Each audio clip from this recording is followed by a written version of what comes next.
자, 7강 시작합니다. 7강 제목은 출제자들의 집착 포인트. 조금 이제 뭐 이렇게 만들어 봤지만 제목 자체는 그만큼 굉장히 기본적이고도 또 자주 출제되는 개념들을 정리하고 간다는 거야. 자, 넘어가 볼까? 일단 여기다 나 별표할래.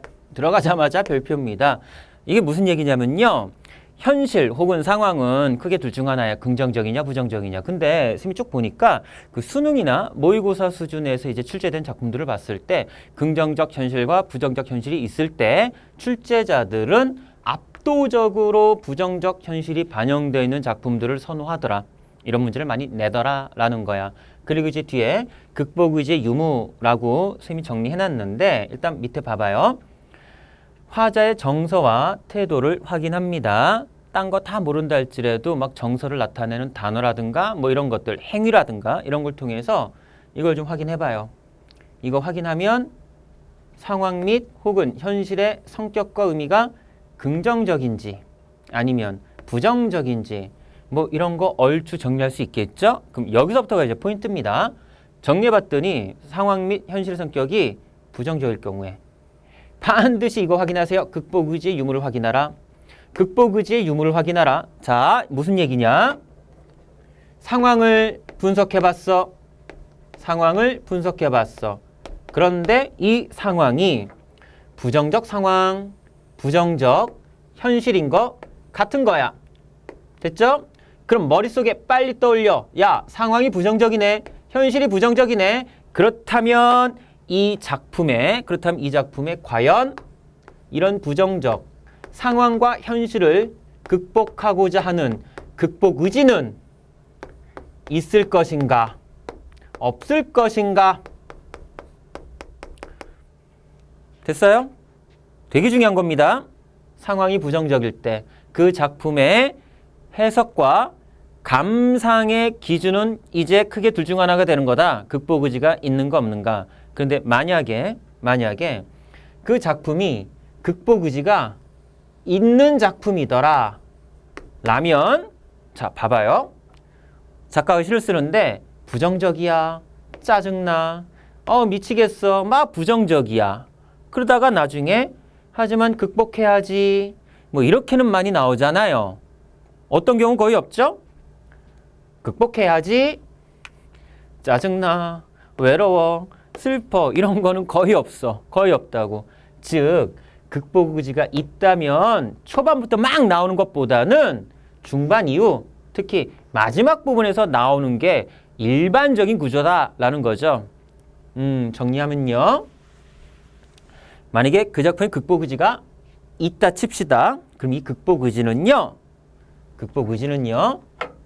초반부터 나오기보다는 주로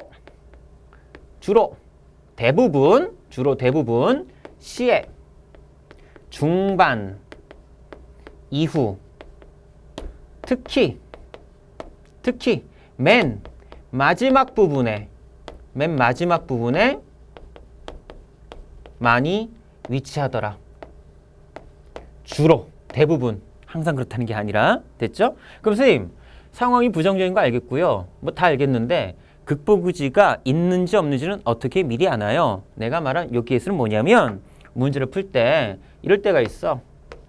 출제자가 보기를 먼저 주는 경우가 있죠.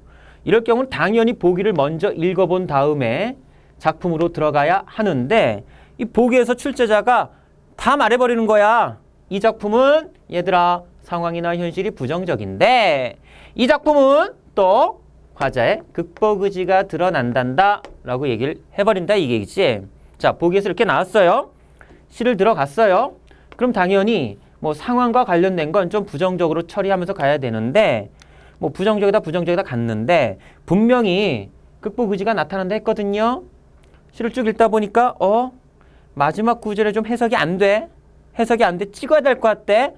찍는다면 확률 높은 의지 넣어서 해석하라 이 얘기야. 혹시 이 구절 내가 해석 못했던 이 구절 혹시 극복 의지 드러난 구절 아닌가? 뭐 이런 식으로 만약에 찍더라도 그만큼 우리가 지금 정리하고 있는 요 패턴과 요 구조는 상당히 출제자들이 선호한다라는 겁니다. 되셨죠? 그래서 첫 번째 시의 구조에서 부정적 현실 그리고 부정적 상황이 제시되었을 때 극복 의지가 있는가 없는가 요거 한번 판단해 봐야 되고 극복 의지가 있다면 아마도 중반부 이후 그리고 맨 마지막 구절 정도 그리고 우리가 수업 시간에 배운 거 잠깐 복습해서 여기다 적용해 보자면 우리 이거 배웠습니다. 역접 이거 배웠어요. 역접 배웠죠. 역접이란 건 앞에 있는 내용과 뒤에 있는 내용의 성격이 서로 다를 때 역접이라고 그랬죠. 그리고 역접으로 앞의 내용과 그 다음에 뒤의 내용을 연결해주는 대표적인 접속 표현은 그러나 역접이야. 서로 다른 얘기 나와 성격이 다른 얘기가 나온다고. 걔 되게 예뻐. 근데 성격이 미안 비속어 나올 뻔했다. 성격이 이상해 뭐 이런 거. 좋은 거 나온 다음에 안 좋은 거 나오고 뭐 이런 거. 비슷한 게 이제 뭐냐면 하지만 방금 전에 비속어 굉장히 위험했네요. 버릇처럼 나올 뻔했어요. 뭐 이런 거 나오면 역접이잖아. 그럼 어떻게 봐야 돼? 자, 상황이 부정적이야. 앞에 읽어봤더니 부정적이야. 근데 봤더니 그러나 하지만 나왔어. 그러면 뒤에서 똑같이 부정적인 거 나와야 돼. 역접이니까 긍정적인 거 나와야 돼. 긍정적인 거 나올 거란 말이야. 그리고 이 긍정적인 요 부분에 뭐가 있을 확률이 되게 많다? 극복 의지. 이해됐죠? 그래서 이렇게 구조를 좀 알고 있으면 좀 더 수월해지는 부분이 있고요. 다음 항목으로 넘어가 볼게요. 정서절제하고 관조적 태도 이렇게 나왔는데 자 여기 보세요. 정서절제 말 그대로 정서를 절제 참아내고 있다 이거야. 근데 이런 개념으로 접근하면 조금 힘들고 오히려 정서절제는 뭐에 대립되는 개념이다? 격정적인 것에 대립되는 개념이다. 이렇게 보는 거야. 그래서 기준 자체를 격정적으로 잡아봅시다. 격정적은 말 그대로 자신의 감정을 막 밖으로 표출하는 건데 주로 이제 영탄법이라 그러죠. 감탄형 이런 거 나오면 격정적이다라고 합니다. 영탄이 뭐냐고요? 느낌표가 찍혀 있거나 찍을 수 있다면 영탄이라 봐요. 우와 되게 예쁜데 격정적이다 이거예요. 그쵸? 그게 아니라면 죄다 정서 절제 이렇게 봅니다. 무슨 얘기냐면 모든 시는 화자의 정서를 절제하고 있거나 격정적으로 표현하거나 둘 중 하나입니다. 다시 뭐라고요? 모든 시는요 화자 정서를 절제하고 있거나 격정적으로 표출하거나 둘 중 하나입니다. 이 얘기는 무슨 얘기냐? 영탄법이 없다면 즉 느낌표가 찍혀 있거나 찍을 수 있는 부분이 없다면 그 작품은 다 정서 절제라고요. 그래서 예를 들어서 나의 친구가 떠나갔다. 나는 내 친구가 떠나가서 몹시 슬펐다. 뭐 이런 식구가 있다 쳐볼게요. 격정적입니까? 영탄법 나왔어요? 말 바꾸면 느낌표 찍을 수 있는 부분 나왔어요? 없죠? 그럼 격정적이 아니에요. 격정적이 아니면 자동적으로 정서 절제하고 있다. 슬픔의 정서를 절제하고 있다. 됐죠? 그럼 선생님 격정적인 건 뭔가요? 이런 거죠. 몹시도 슬프구나. 이렇게 나왔다 쳐봐요. 마침표가 찍혀 있으나 감탄형입니다. 느낌표 찍을 수 있는 거예요. 이러면 슬픔의 정서를 격정적으로 나타냈다. 이렇게 보는 거죠. 그래서 정서 절제하고 격정적은 이런 식으로 정리를 해놔야 되는 것이고요. 이 말은 결국 무슨 얘기냐. 자, 느낌표를 찍을 수 있는 부분을 먼저 찾아보세요. 혹은 찍혀 있는 부분. 그게 있다면 격정적이에요. 그게 없으면 죄다 정서 절제. 대표적으로 정서 절제는 우리가 본 것처럼 문장의 끝을 뭐뭐 했다. 이런 식으로 끝내면 느낌표를 찍을래 찍을 수가 없잖아. 그럼 정서 절제됐다 이렇게 보는 거야. 그 다음에 관조적. 얘 잠깐 별표해볼래? 관조적. 사전적 의미 위주로 정리하자면 관조적은 조용하게 대상 바라보는 겁니다. 이렇게 바라보는 거야. 근데 우리가 이 관조적이란 개념을 갖다가 별표예요. 모양이 조금 별표입니다. 관조적이라는 개념을 시에다가 진짜 적용할 때는 이 개념 갖고는 조금 부족한 거야. 도대체 화자가 조용하게 대상 바라본다 그러는데 화자가 조용하려면 말을 안 해야 되는데 화자는 계속 말하고 있고 뭔가 좀 이상하잖아. 그쵸? 그래서 이걸 갖다가 우리 어떤 식으로 좀 바꿔보냐면 이런 식으로 바꿔볼게요. 조용하다라는 것은 화자가 이렇게 할까요? 화자가 격정적이지 뭐 하나 떨어졌습니다. 격정적이지 않다라는 거예요. 나 잠깐 이거 밑에 죽고 온다. 네. 격정적이지 않다라는 거야. 말을 안 하고 있다는 게 아니라 격정적이지 않다라는 거야. 그 상태에서 대상을 바라봐. 됐어? 그런데 화자가 시에서 대상을 이렇게 바라보면 바라보고 끝나는 게 아니라 대상을 계속 바라보면 이 대상을 계속 바라보면 이 대상의 어떤 속성을 갖다가 이끌어낼 수 있다. 이렇게 볼 수도 있잖아. 그치? 그럼 정리해봐. 관조적은 뭐죠? 격정적이지 않은 상태로 대상을 바라보면서 그 대상의 뭐를 이끌어낼 때, 속성을 이끌어낼 때 우리는 그런 작품을 관조적이다. 혹은 그랬을 때 화자의 태도를 관조적 태도를 보인다 라고 이야기합니다. 됐죠? 그래서 정서절제 격정적하고 관조적을 선생님이 같이 정리한 이유는 이런 부분에서 좀 관련성이 있기 때문에. 응? 그럼 말 바꿔볼까? 격정적이지 않다라는 건 문장이 뭐뭐했다, 뭐뭐했다 이렇게 끊겼다라는 거야. 어떤 시를 보니까 뭐뭐했다, 뭐뭐했다, 뭐뭐했다 뭐 이런 식으로 나와. 그럼 최소한 격정적이 아니지. 정서 절제돼 있지. 그리고 어떤 대상을 보면서 그 대상의 속성을 막 얘기하면서 와, 나 저 대상의 속성 이제 알아버린 것 같아. 뭐 이런 식으로 나왔다면 이런 작품을 우리는 관조적이다 라고 이야기한다고. 됐죠? 그 다음 밑에 또 이제 예찬적으로 넘어가 볼까요? 예찬적. 예찬은요. 봐봐요. 찬이 찬양하는 겁니다. 그래서 대상을 찬양하는 태도예요. 대상을 찬양합니다. 근데 이것도 문제가 되는 게 화자가 시에서 나 어떤 대상을 찬양합니다 라고 찬양이라는 그 단어를 직접적으로 쓰진 않아. 우리가 읽으면서 화자가 찬양이라는 말은 안 했지만 화자는 얘를 찬양하고 있군. 어떤 대상을 찬양하고 있구나라고 우리가 끄집어내야 돼. 근데 그 끄집어내는 과정이 그렇게 쉽진 않아요. 그래서 우리는 어떻게 접근할 거냐면 여태까지 출제자들이 야 이런 작품은 예찬적이야. 얜 예찬적이 아니고 이 작품은 예찬적이야 라고 했을 때 예찬적이다 라고 인정했던 그런 작품들만 쭉 모아봤더니 이런 특징이 나온다라는 거야. 일단 찬양해야 돼. 대상이 나오는데 얘를 찬양해야 돼. 그럼 찬양의 대상이니까 당연히 기본적으로 긍정적 대상이 나와줘야 돼. 긍정적 대상. 됐어? 그럼 내가 얘기를 할 테니까 이거 예찬적인지 아닌가 봐봐. 우리 엄마. 예찬적이냐? 우리 엄마라는 대상은 나왔으나 우리 엄마에 대해서 어떻게 말할지는 모르는 거잖아. 맞지? 그러니까 우리 엄마, 나한테 우리 엄마 되게 긍정적인 대상이야. 어? 근데 우리 엄마라는 긍정적인 대상만으로는 그 화제의 태도가 예찬적이다라고 결정할 수 없다는 얘기야. 판단할 수 없다는 얘기야. 그럼 어떻게 나와요? 예찬적이야? 우리 엄마는 되게 예뻐. 성격도 되게 좋으셔. 정말 세상에 이런 엄마는 없어! 라고 말해야 야, 엄마를 찬양하고 있구나. 뭐 이렇게 될 수 있지. 그 말은 뭐냐? 긍정적 대상이 나와줘야 돼. 이건 기본이야. 기본 옵션이야.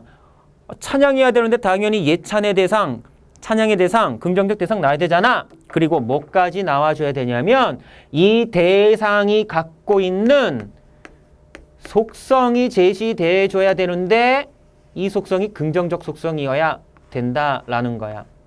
이해됐어요? 그러니까 이제 우리 더 이상 헤매지 맙시다. 예찬적 태도, 대상을 찬양해야 돼. 뭐가 찬양이지? 이러지 말고 긍정적 대상이 나왔고 자꾸 화자가 이 대상의 긍정적 속성 위주로 얘기하더라 하면은 말하지 않아도 야, 예찬하고 있구나. 이렇게 보자란 얘기죠. 알겠죠? 자, 그 다음에 이제 밑에 내려가면 정서를 이제 직접적으로 드러냈다. 뭐 이런 게 나와요. 자, 밑에 보세요. 화자의 정서 상태를 나타내는 시어나 구절이 있다면 정서 직접적으로 나타내는 겁니다. 나 슬프다, 그립다, 뭐 이런 거. 됐죠? 근데 이게 뭐가 그렇게 어려운 개념이길래 이렇게 정리합니까? 라고 할 수도 있는데 옆에다가 요거 한번 써볼까? 자, 화자의 정서.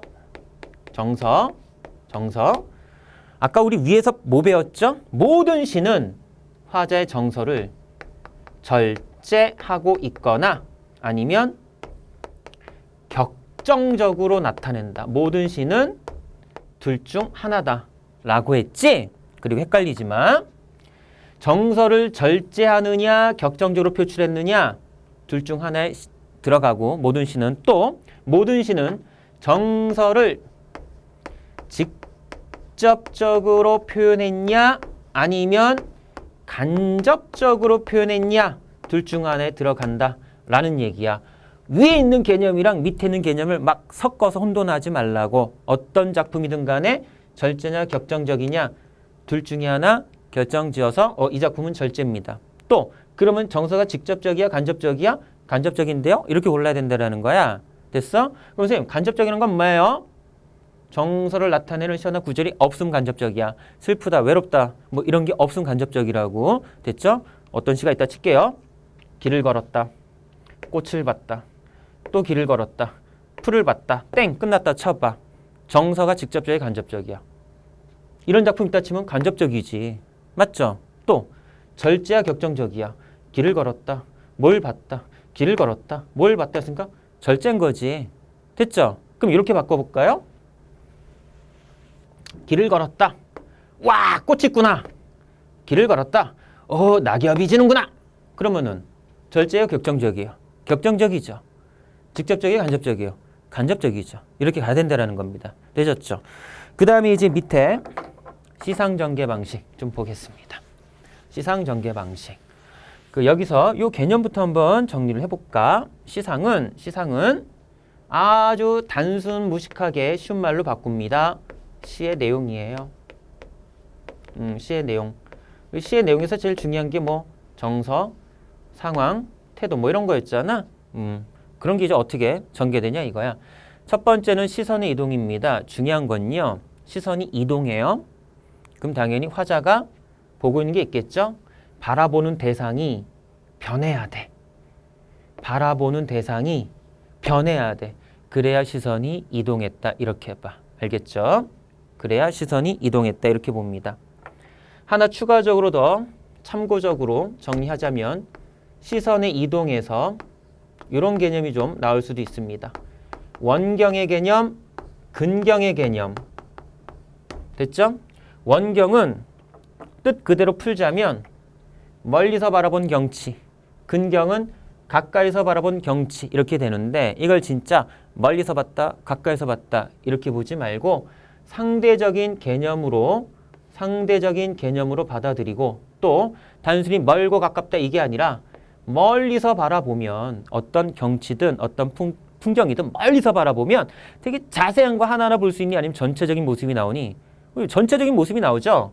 뭔가 좀 상대적으로 전체적인 모습이나 풍경이 나왔다면 그건 원경인 거고 근경은 가까이서 보는 거니까 상대적으로 원경보다는 좀 자세하고 세부적인 내용이 나오면 그걸 갖다가 근경이라고 얘기하겠죠. 그래서 시선의 이동이 원경에서 근경으로 이동할 수도 있는 것이고 근경에서 원경으로 이동할 수도 있는 것이고 됐죠? 그러니까 여기까지 하나 추가로 알고 계시고요.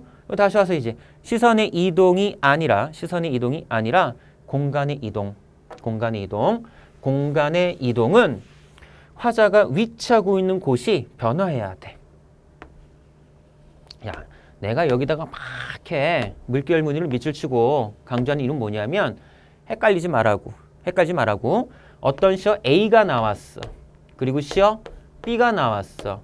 A에서 B로 시어가 바뀌었다 쳐봐. 어떤 작품에서. 문제는 이 A하고 B가 화자가 바라본 대상이라면 시선의 이동이 돼야 돼.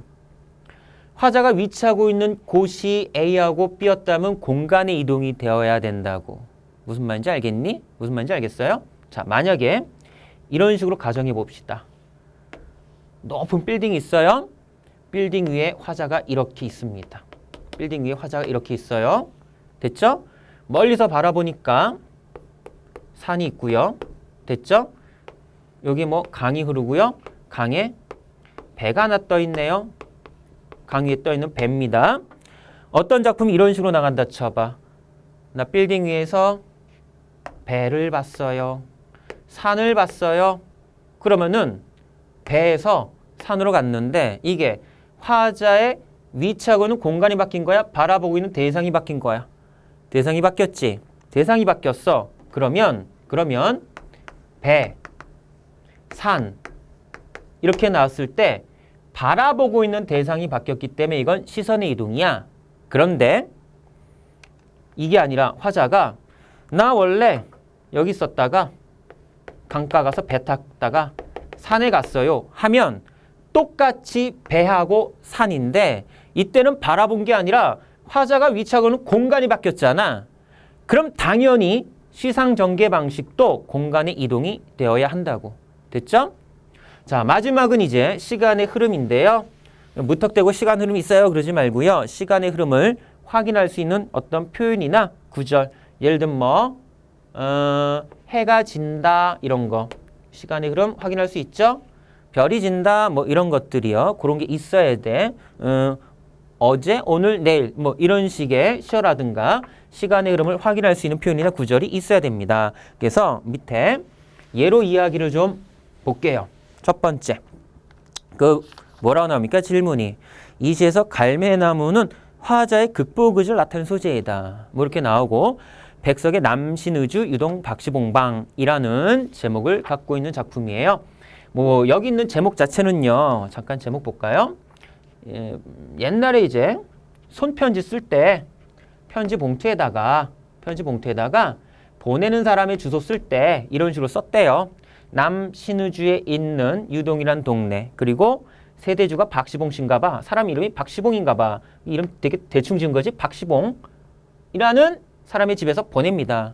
뭐 이런 식으로 썼대라는 거야. 그래서 이 제목에서 알 수 있는 건 뭐냐면 아마도 이 시를 갖다가 조금 이제 편집글의 형식으로 쓰려고 하나 보다 뭐 이런 거 알 수 있는 건데 어찌됐든 요 문제 어디 갔지?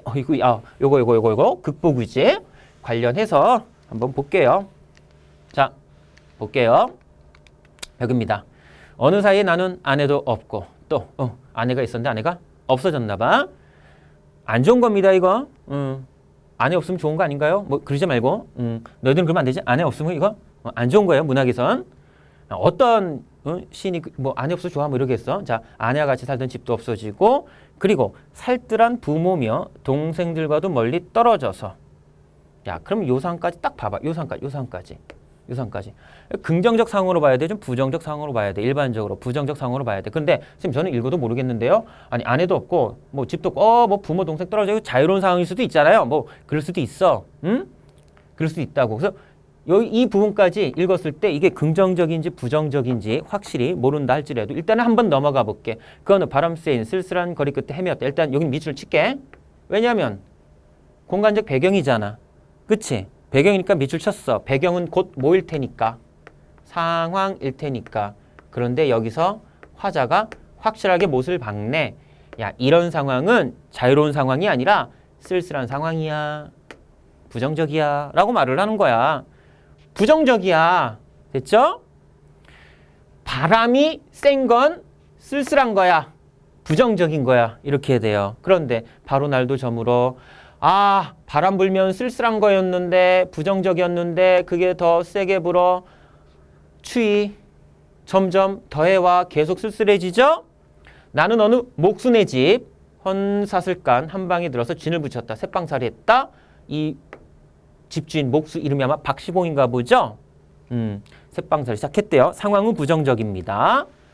이리하여 나는 이 습내 나는 춥고 느긋한 방에서 낮이나 밤이나 나는 나 혼자도 너무 많은 것 같이 생각해서 듣고 넘어가요. 그냥 너무너무 부정적이야. 나 혼자도 너무 많은 것 같다. 내 몸뚱아리 하나 제대로 건사하기 힘들다. 그 정도로 나 굉장히 힘들다라는 얘기야. 자, 디롱뱅이의 북덕불 화롯불입니다. 화롯불이라도 담겨오면 추우니까 이것을 안고 손을 째며 그 잿더미 위에 뜻없이 글자 쓰기도 하고 막 낙서하네. 무기력해. 문 밖에 나가지도 않고 자리에 누워갖고 머리에 손깍지 베게 하고 굴기도 하면서 여기 세모 팍팍 쳐볼까? 슬펐어. 정서가 슬픔 부정적이야. 확실히 부정적이야. 어리석은 부정적이야. 됐죠? 여기까지 화자 상황 부정적이야. 자, 슬픔과 어리석음을 소처럼 연하여 새김질하는 거였다. 되새김질하는데 아마도 슬픔과 어리석음으로 가득 찬 자신의 삶을 되돌아보고 반성했나 봐. 그러니까 내 가슴이 꽉 메울 적이며 내 눈에 뜨거운 것, 눈물이 걷죠. 이게 핀 괴력적이며 또 내 스스로 화끈 낯이 붉도록 부끄럽죠. 세모쳐 부끄럽다. 한 번 했었죠? 이거 기억해야 됩니다. 화자가 부끄럽다라고 한다면 주로 뭐 때문에 부끄럽다? 자신의 모습을 뭐 했기 때문에?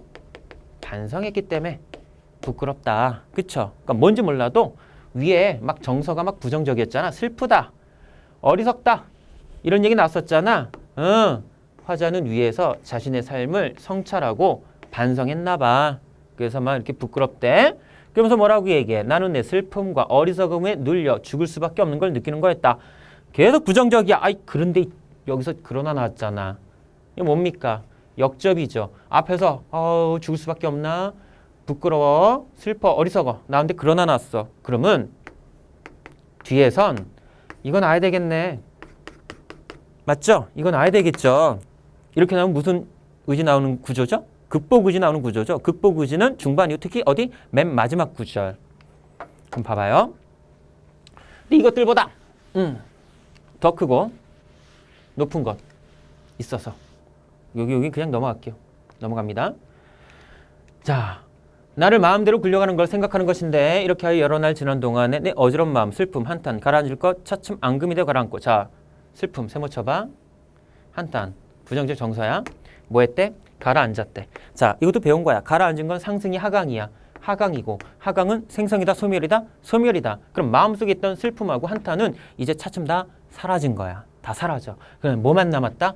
외로운 생각만이 남았어. 자, 화자는 현재 뭐만 좀 느끼고 있다?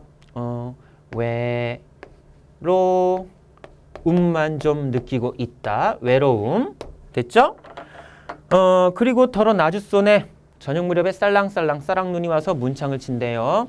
외롭고 그리고 눈이 오는 상황이다. 눈이 오는 상황. 화자에게 눈이 오는 상황은 외로운 상황이다. 왜냐하면 상황의 의미와 성격은 정서랑 관련되니까. 자, 나는 이런 저녁에는 화롯불을 더욱 다가이 끼며 무릎을 꿇어보며 어느 먼 산 뒷옆에 바위 옆에 따로 외로이 서 있대. 외로이 서 있대. 어두웠는데 하얀이 눈 마주고 있을 거래. 어라? 이거는 누구랑 좀 비슷한 상황? 화자 자기 자신과 비슷한 상황. 맞지? 외로이 서서 눈을 맞을 그 마른 잎새는 쌀랑쌀랑 소리도 나며 눈을 맞을 그 드물다는 굳세고 똑바로 자란 갈매나무를 생각한다.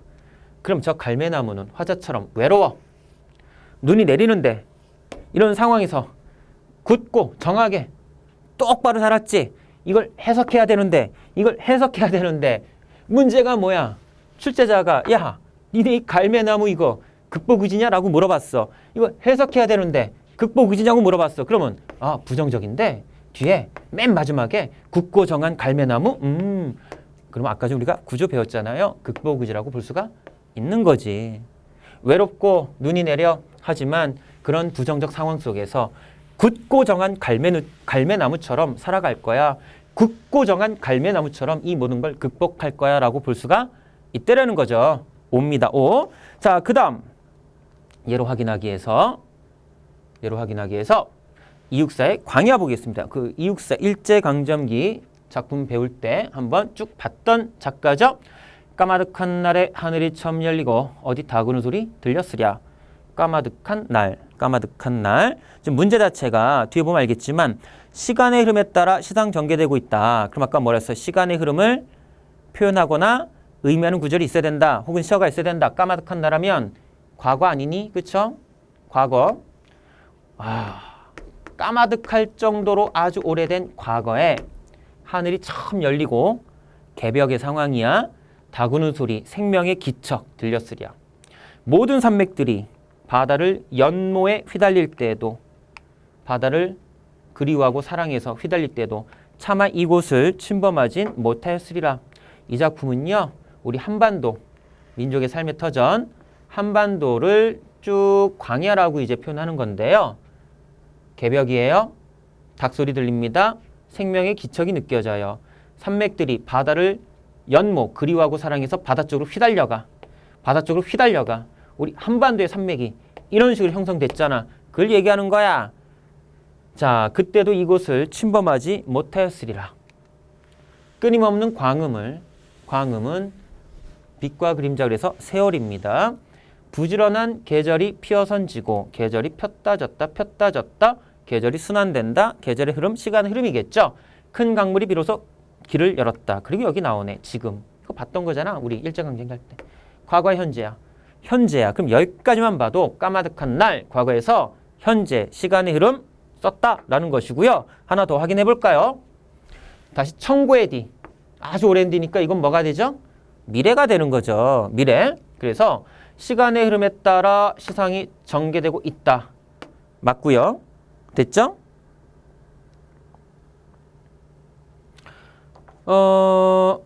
시간의 흐름이 과거, 현재, 미래 이렇게 갑니다. 그리고 밑에 보니까 이거 뭐 이시는 화재 정사 이거 없는 건데 나왔네. 그쵸? 잘못 나왔네요. 파워포인트 작업하시는 분이 잘못해 놓으셨네요. 이건 지우시고요. 자, 그 다음에 이제 3번으로 넘어가겠습니다. 3번이요. 3번으로 넘어가겠습니다. 자, 3번으로 넘어갔을 때 이것도 이제 우리가 한번 봤던 거죠. 그죠? 이육세 절정이라는 작품인데요. 볼게요. 질문 자체가 이 시는 공간의 이동에 따라 시상 전개되고 있다. 그럼 화자가 위치하고는 공간 이동되는가 봐야 되고요. 그쵸? 아까 전에 잘못 나온 게 여기 나오는 거죠. 이 시는 화자의 정서가 격정적으로 표출되고 있다. 확인해 볼게요. 자, 매운 계절의 채찍에 갈겨. 이 매운 계절이 기억나는지 모르겠다. 일제강점기였잖아요. 그죠? 채찍에 갈겨. 마침내 북방으로 휩쓸려오다. 가고 싶어서 간 건 아니에요.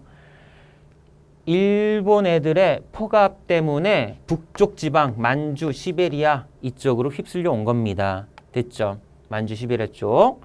그러고 나서 하늘도 그만 지쳐 끝난 고원이라고 나왔고요. 고원은 평평한 지대보다 조금 높은 곳을 뜻합니다. 그럼 현재 화자는요. 채찍에 갈겨 북쪽 지방으로 휩쓸려 왔다가 북쪽 지방으로 휩쓸려 왔다가 그 다음에 어디로 갔죠? 고원으로 간 거죠? 높은 지역 고원으로 간 겁니다. 갔어. 이렇게 갔다가 갔어. 그러면은 공간의 이동 일단 있는 거지. 있고요. 계속 가볼까요? 어디다 무릎 꿇어야 하나 한 발 제겨 디딜 곳조차 없다. 이러면 눈 감아 생각해 볼 밖에 겨울은 강추로 된 무쟁인가 보다. 이거 오고요. 됐죠? 여러분들 교재에 나와 있죠. 이 파워포인트 작업하시는 분이 바꿔버렸네 이거를. 이 시는 화자의 정서가 어떻게? 정서가 격정적이다 라고 물어봤어. 그럼 O입니까? X입니까? 아까 그랬잖아. 격정적은 느낌표 찍을 수 있는 구절이 있어야 된다고. 근데 없어. 게다가 또 이거 봐. 이 작품은 아이고야. 다. 그 다음에 다로 끝났으니까 격정적이야 아니면 절제야. 절제로 가야 되죠. 절제. 격정적이 아니다라는 겁니다. 되셨어요? 그 다음에 이제 넘어가서 박목월의 청로루. 문제부터 확인할까요? 이 시에서는 근경에서 원경으로의 시선의 이동이 나타난다. 그럼 일단 시선의 이동이면 화자가 바라보고 있는 대상이 좀 바뀌어야 되고, 특히 근경에서 원경이라는 건 조금 세부적인 장면과 모습에서 전체적인 모습과 장면으로 가야 된다 이거죠. 격정적이냐 아니냐 물어보고요. 직접적이냐 아니냐 여기 물어보고 있습니다. 자, 그럼 본문 볼게요. 먼 산. 야, 그럼 먼 산이니까 이거 원경 아닐까 혹시? 그쵸? 어찌됐든 먼 산. 청운사 절 이름이에요. 낡은 기와집을 갖고 있는 청운사라는 절 나옵니다. 산은 자하산 할 때 이 자자가 보라색을 뜻해요. 실질적으로 보라색 산은 없잖아요. 약간 좀 환상적인 그런 공간을 얘기하는 것 같아요. 자, 먼 산, 청운사란 이렇게 절이 있고요. 그렇죠? 낡은 기와집이래요. 산은 자하산, 봄는 녹으면 느릅나무, 속잎 피어나는 12구비를 12구비의 길이 이렇게 있나 봐요. 그쵸? 여기를 청노루. 노루인데 노루가 또 무슨 색이야? 너무 당황해서 선생님. 응? 청노루. 노루가 세상에 파랑색이래. 응? 파랑색이래. 이런 노루 없잖아. 그러니까 보라색 산에 청노루 하는 거 보니까 뭔가 현실적인 공간은 아니고 좀 환상적 공간 같은데 어찌됐든 청노루 맑은 눈에 여기 볼까? 청노루 눈에 구름이 돌고 있대. 그럼 무슨 얘기냐면 처음에는 확실히 전체적인 풍경부터 얘기했죠. 어? 뭐 청운사, 자하산 뭐 이런 식으로 멀리 떼면서 그리고 요 12급이 길을 청로로가 뛰어 내려오는데 이 청로의 눈, 야, 나 여기 청로의 눈 이거 확대할게. 청로의 눈이야. 확대했어. 여기 뭐가 돌고 있대? 구름이 돌고 있대. 그럼 무슨 얘기야? 청로로가 뭐 보고 있어? 구름 보고 있어. 청로로가 하늘에 구름을 보는데 이 구름이 청로로의 눈에 비친 거야. 청로로 눈에 비친 이 구름을 누가 보고 있어? 화자가 보고 있어. 그럼 당연히 세부적이잖아. 처음에는 전체적인 풍경, 멀리 있는 산. 무슨 산이었어요? 자하산. 그 풍경 얘기하고요. 가면 갈수록 점점점 구체적이어서 세부적이고 자세하게 아 청로로 눈에 구름 비친 것까지 보고 있으니 자 들어가 볼게요. 이 시에서는 시선의 이동은 드러나요. 시선의 이동은 드러나. 산 봤다가 막 청로로 봤다가 막 봤잖아. 근데 문제는 뭐야? 근경에서 원경이 아니지. 반대로 원경에서 근경으로 이동한 거지 근경에서 원경 갔다 그러면 틀리죠. 맞죠? 그 다음 격정적인가요? 어디 뭐 느낌표 찍을 만한 데가 있나요? 없죠? 그러면 X 이렇게 가고요.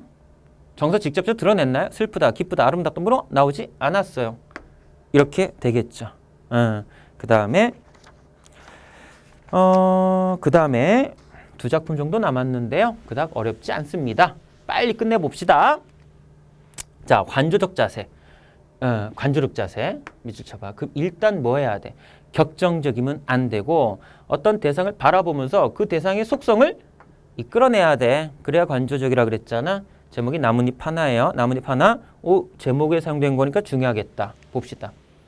큰 악산, 골짜기가 온통 연록색으로 부풀어 올랐을 때, 그러니까 실록이 우거졌을 때, 그곳을 지나면서 나는 미처 몰랐었다. 비슷한 거 아닙니까? 알았다 그럼 깨달음이고 몰랐었다 그럼 아까 몰랐어. 깨달음을 얻기 전. 아직 깨닫지 못했어.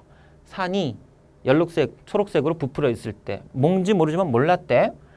뒷절로 가는 길이 온통 주황색 단풍으로 물들고 가을이 됐나 봐요. 단풍으로 물들고 나뭇잎들 무더기로 바람에 떨어지던 때, 그러니까 낙엽이 지던 때도 그것 거리면서 나는 느끼지 못했다. 뭔가를 깨닫지 못했다. 이렇게 한 해가 다 가고 눈빨, 겨울 됐나 봐.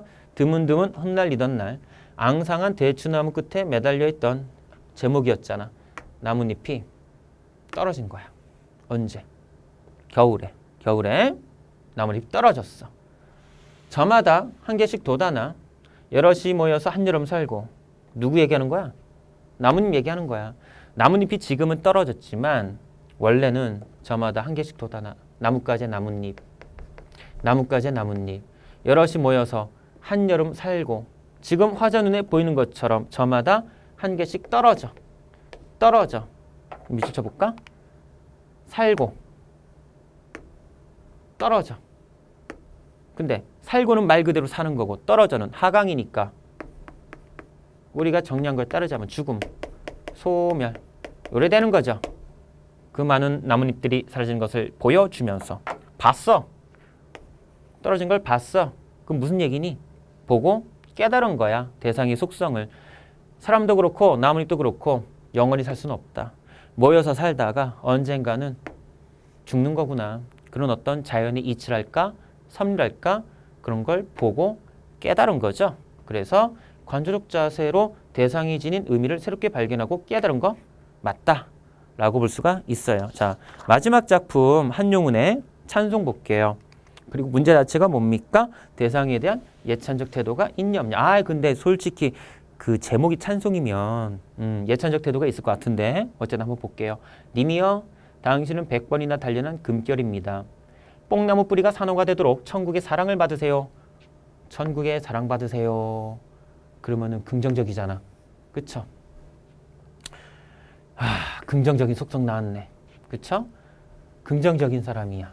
당신은 의가 중요하고 물질적인 것이 가벼운 것을 잘 압니다. 가난한 자의 밭에 복의 씨를 뿌리세요. 님이여 사랑이여 옛 오동의 숨은 소리여. 님 긍정적 대상이야. 대상의 긍정적 속성 다 얘기하잖아. 이런 작품이 무슨 작품이다. 예찬적인 태도가 드러난 작품이다. 마지막에도 마찬가지인데 님이여 당신은 광명, 빛, 평화 이런 거 좋아해. 자비 이런 거 있어. 얼마나 긍정적이야? 따라서 온 거지. 됐죠? 그래서 이번 시간에는 기본적인 개념 그러면서도 출제자들이 많이 언급하는 그런 작품들의 구조나 표현법들을 좀 봤어요. 자, 고생 많으셨고요. 거의 다 이제 수업이 끝나가네요. 다음 시간은 이제 8강이고요. 그럼 8, 9, 10 이렇게 3강이 남는데 8강하고 9강에서 좀 공부하고 10강에서는 우리가 실전으로 들어갈 거기 때문에 진짜 얼마 안 남았다 이렇게 보시면 될 것 같아요. 마지막까지 좀 힘들어도 집중하고 끈기 잃지 말고 공부했으면 좋겠습니다. 감사합니다.